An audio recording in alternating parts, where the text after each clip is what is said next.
बिस्मिल्लाहिर्रहमानिर्रहीम। This is doctor Rustam Khan with serious medical stuff.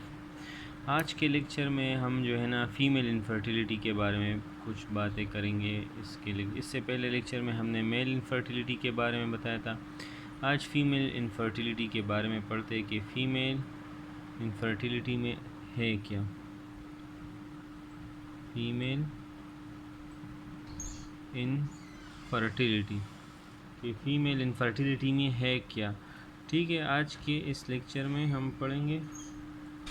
First हमारे पास है फ़ीमेल इनफर्टिलिटी में क्या होता है, इन ओव्यूलेशन। ठीक है, इन ओव्यूलेशन, इन के मानी है एब्सेंट, ओव्यूलेशन के मानी है ओवरी का जो प्रोडक्शन होता है फीमेल में। ठीक है, इसमें हमारे पास एब्सेंस ऑफ क्या होता है, एब्सेंस ऑफ ओव्यूलेशन। ठीक है,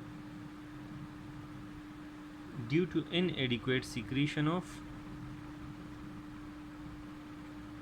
क्या, FSH एंड LH।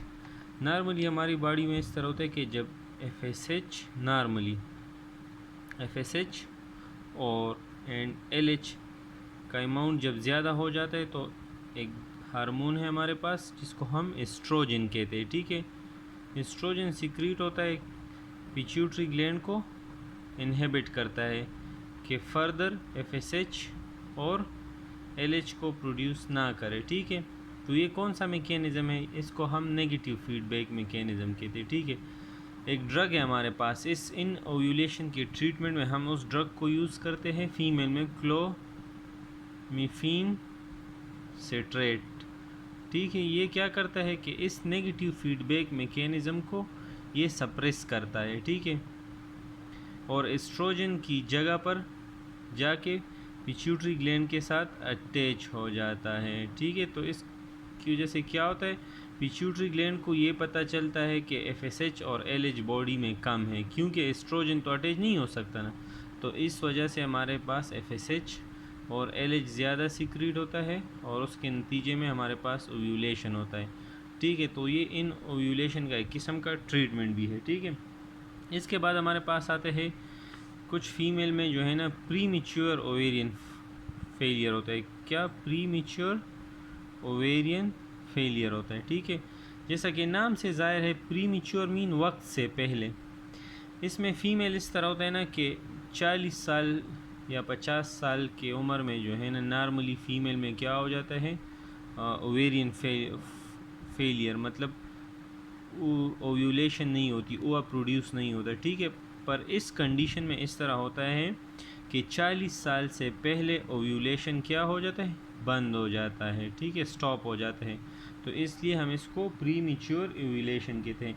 इसके वो कोई ख़ास मतलब काज नहीं है, मतलब बुक्स में लिखा होता है कि कीमोथेरापी भी हो सकते हैं। ठीक है, रेडिएशन भी हो सकती है। ठीक है, टर्नर एक सिंड्रोम है, टर्नर ये हम बाद में कहीं एक्सप्लेन करेंगे, यहाँ पे ज़रूरत नहीं है। फ्रिजाइल एक्स सिंड्रोम एक लिखा था बुक में कि इन चीज़ों की वजह से जो है ना ये पॉसिबल रीज़न है, एग्जैक्ट रीज़न ये नहीं है। ठीक है, प्रीमेच्योर ओवेरियन फॉलिकल के। इसके अलावा हमारे पास जो है ना प्रीमेच्योर ओवेरियन फॉलिकल के अलावा एक दूसरा वो है, उसको हम क्या कहते हैं, कंडीशन है primary ovarian follicle ovarian failure, sorry primary ovarian failure. इसमें और ये जो प्रीमेच्योर है ना, इसमें फ़र्क ये है कि इसमें फ़ीमेल बिल्कुल ओव्यूलेशन कर ही नहीं सकती। मीन कि स्टार्ट में ओव्यूलेशन जो है ना बिल्कुल क्या होता है, बिल्कुल नहीं होता, शुरू से नहीं होता। क्या, शुरू से ओव्यूलेशन मतलब, और प्रीमेच्योर में इस तरह होता है कि शुरू से 10, 12 ईयर, 13 ईयर पे जो नॉर्मल ओव्यूलेशन शुरू हो जाते हैं और फिर जो है ना पूरी की पूरी लाइफ 40 ईयर तक चलती है। इसमें बिल्कुल नहीं होता, इसलिए इसको हम प्राइमरी कहते हैं। प्राइमरी के मीन शुरू से। ठीक है, इसके अलावा और भी रीज़न हो सकते हैं, जिसमें है हमारे पास पिल्विक इन्फ्लेमेटरी डिजीज़। तो फीमेल के जो पिल्विक एरिया है उसमें हमारे पास आ जाते हैं यूरेटर आते हैं। ठीक है, यूट्रस आता है, सही है, ये जो है ना पिलोफियन ट्यूब्स होते हैं। ठीक है, यूट्रस के साथ वो आ जाता है। ठीक है, ओवरीज होते हैं। तो इन सब की जो इन्फेक्शन है ना, इनमें अगर इन्फेक्शन हो जाए इन सब में, तो इसको हम पेल्विक इन्फ्लेमेटरी डिजीज़ कहते हैं, ठीक है। ये मोस्टली सेक्सुअली ट्रांसमिटेड डिजीज़ होती है, ठीक है। जो हमारे पास एक फेमस जो है ना वो है क्लैमीडिया ट्राकोमेटस है एक, दूसरी है नेज़ेरिया गोनोरिया। तो ये जो बैक्टीरिया है तो मोस्टली ये काज करते हैं हमारे पास सेक्सुअली जो ट्रांसमिटेड डिजीज़ है। इसके अलावा हमारे पास जो है ना यूट्राइन डिवाइसेस है, ठीक है, उनकी वजह से वेजाइनल डिवाइसेस वगैरह उन चीज़ों की वजह से जो है ना जिसको हम मतलब कंट्रासेप्शन वगैरह के लिए यूज़ करते हैं, तो उसकी वजह से ये हमारे पास पेल्विक इन्फ्लेमेटरी डिजीज़ होते हैं। इसके क्लिनिकल फाइंडिंग ये है कि पेन होगा बहुत ज़्यादा, ठीक है, वेजाइनल डिस्चार्ज होगा, ठीक है। ये जो सर्विक्स है ना, सर्विक्स, इसके मोशन के वक्त उसको मोशन दे के ना 2 फिंगर से तो पेन होगा बहुत ज़्यादा, सर्वाइकल पेन होगा ऑन मूवमेंट ऑफ सर्विक्स, ठीक है। तो ये जो है ना, और इसके अलावा इर्रेगुलर जो मेंस्ट्रुअल ब्लीडिंग है ना, इर्रेगुलर मेंस्ट्रुअल ब्लीडिंग होगा, ठीक है।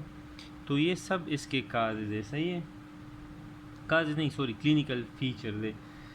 इसके अलावा हमारे पास एक और कंडीशन है, ये भी काज हो सकता है फीमेल इनफर्टिलिटी के, उसको हम कहते हैं पॉलीसिस्टिक ओवेरियन सिंड्रोम। अब नाम से ज़ाहिर है, ठीक है, कि पॉलीसिस्टिक ओवेरी एक कम्प्लेक्स एंडोक्राइन डिसऑर्डर है, ठीक है। इसमें हमारे पास जो है ना क्या होता है, ओलिगो ओव्यूलेशन। ओलिगो मतलब ओलिगो ओव्यूलेशन, ओलिगो का मतलब है कम, ओव्यूलेशन का मतलब है ओव्यूलेशन मतलब इनफ्रीक्वेंट ओव्यूलेशन होगा। जिस तरह नॉर्मल होता है ना, इर्रेगुलर ओव्यूलेशन एक किस्म के कह सकते हैं, ठीक है। इसमें हमारे पास क्या होते हैं, मल्टीपल, इस तरह नाम से जाहिर है कि पोली मीन मल्टीपल, ठीक है, सिस्टिक मीन सिस्ट होता है, ठीक है, पॉलीसिस्टिक डिजीज़ होता है, मल्टीपल सिस्ट होते हैं। सिस्ट क्या होता है, एक फ्लूइड फिल्ड स्पेस होता है हमारे पास ओवरीज में, तो उसकी वजह से जो नॉर्मल ओवरी प्रोडक्शन होता है, नॉर्मल ओवरी प्रोडक्शन वो कम हो जाता है, ठीक है, उस तरह नहीं रहता, मतलब अपने नॉर्मल लेवल से कम होगा, इसलिए हम इसको ओलिगो कहते हैं, ठीक है। और इसमें हमारे पास क्या होगा, इर्रेगुलर ओव्यूलेशन होगा, ठीक है, क्लिनिकल फीचर में, या इन ओव्यूलेशन होगा नॉर्मली, मतलब कि नॉर्मली हम कह सकते हैं कि इन ओव्यूलेशन बिल्कुल होगा भी नहीं, ये भी चांसेस है, ठीक है। इर्रेगुलर मेंस्ट्रुअल ब्लीडिंग होगा, ठीक है। और इसके अलावा हमारे पास इर्रेगुलर मेंस्ट्रुअल ब्लीडिंग भी होगा, और इसके साथ साथ जो है ना हमारे पास हेयरसुटिज्म भी होगा। हेयरसुटिज्म मतलब कि उसके चेहरे पर, फीमेल के चेहरे पर भी बाल हो गए, ठीक है। और ये मोस्टली जो है ना टाइप 2 डायबिटीज़ के जो पेशेंट होते हैं ना, फीमेल पेशेंट, ये उनमें ये कंडीशन बहुत ज़्यादा पाया जाता है नॉर्मल फीमेल्स के मुकाबले, ठीक है। इसके बाद हमारे पास एक और कंडीशन है, ये भी उसकी काज हो सकती है, उसको हम कह सकते हैं एंडोमेट्रियोसिस, ठीक है।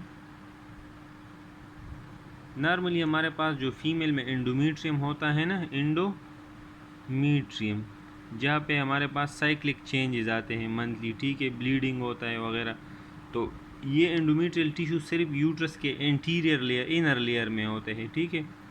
तो एंडोमेट्रियोसिस में ये हो जाता है कि ये इनर टिश्यू जो है ना, जो यूट्रस के अंदर है, ठीक है, ये जो है ना यूट्रस के बाहर या अपनी नॉर्मल एनाटमी से हट के जो है ना, नॉर्मल एनाटमी से हट के यूट्रस के और हिस्सों में मतलब पाए जाते हैं, या एब्डोमेन में होगा, यूट्रस में होगा, अपने नॉर्मल जगह से जो है ना हट के दूसरे जगहों में जो है ना ये होगा, ठीक है, आउटसाइड द यूट्रस। तो आउटसाइड द यूट्रस हमारे पास क्या हो सकता है, ओवरी भी हो सकता है, फेलोपियन ट्यूब भी हो सकता है, यूट्राइन लिगामेंट भी हो सकता है, मतलब एब्डोमेन में हमारे पास पेरिटोनियम भी हो सकता है, ठीक है।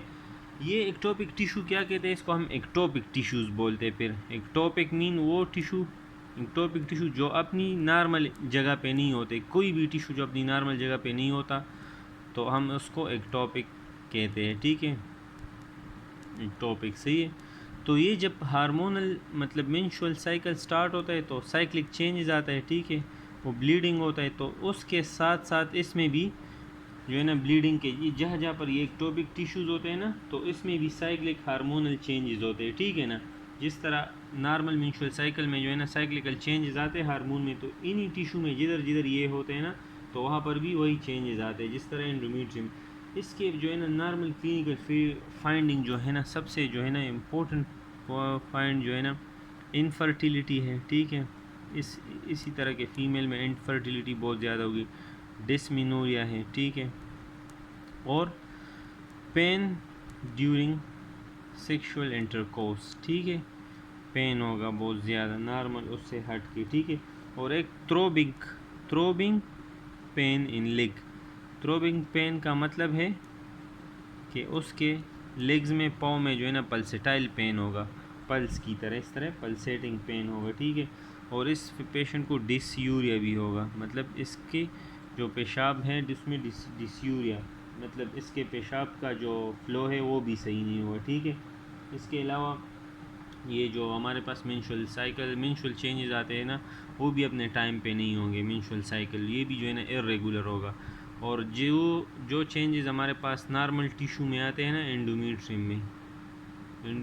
में, तो जब ये साइकिल शुरू होते हैं ना, तो जिधर जिधर ये टिश्यूज़ होते हैं ना तो वहाँ पर भी हार्मोनल चेंजेस आ जाते हैं, ठीक है, उस एक्टोपिक टिश्यू में।